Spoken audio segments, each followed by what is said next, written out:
O analista de internacional Lorival Santana. Para ouvi-lo, Lorival, quais países tiveram mais sucesso em lidar com os tarifaços de Donald Trump?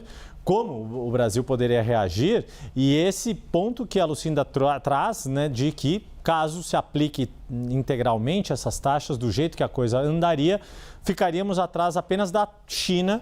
E a gente sabe que existe toda uma rivalidade geopolítica entre Estados Unidos e China. Isso também diz muito a respeito de como a Casa Branca tem olhado para o Brasil nos últimos tempos, não? Boa noite. O grande modelo para o mundo de sucesso na negociação com os Estados Unidos foi o Reino Unido, e que tem semelhanças com a situação brasileira. O que o Reino Unido fez?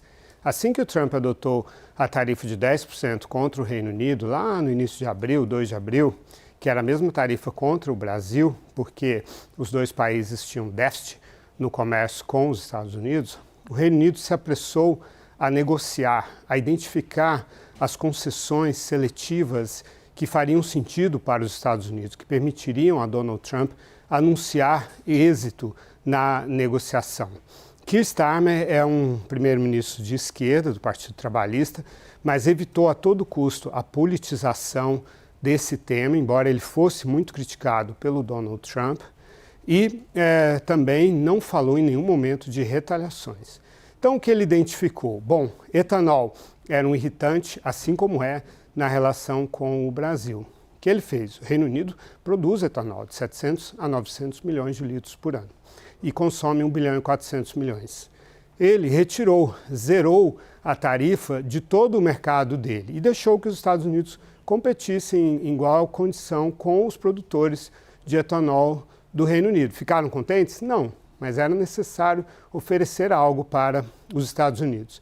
Também o Reino Unido multiplicou por 13 a importação de carne bovina dos Estados Unidos, de 1.000 toneladas para 13.000 toneladas por ano. E com isso conseguiu baixar a tarifa, por exemplo, para os automóveis, que ficariam em 27,5%, 25% mais 2,5%, o Reino Unido conseguiu uma tarifa zero para 100 mil automóveis por ano.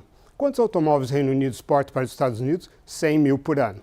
Então, foi uma negociação extremamente bem sucedida, sem alarde, sem politização e que interessou os dois lados. O presidente Trump pôde anunciar que teve um ganho de 5 bilhões de dólares no comércio com o Reino Unido e isso não se confirma na prática, mas ele pôde fazer esse anúncio porque o Reino Unido demonstrou interesse em negociar e, em vez de enfrentar os Estados Unidos, tentar convencer os Estados Unidos de que as tarifas não eram boas para os Estados Unidos ou de que iam pressionar, retalhando, etc.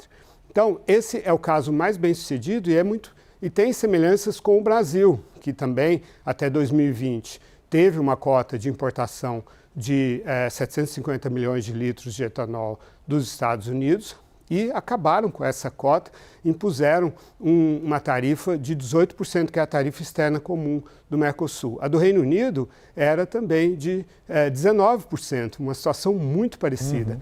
E a dos Estados Unidos é 2,5%. Então, os Estados Unidos falam que isso é injusto. Então, seria possível. E ainda existe uma vantagem para o Brasil, que é a complementaridade das estações. Quando a gente está produzindo, os Estados Unidos estão precisando de etanol. Quando os Estados Unidos estão produzindo, nós é que precisamos. Mas o Brasil não fez esse gesto de abrir o mercado de etanol americano para o Brasil. E tem uma tarifa de 35% para automóveis, por exemplo, né?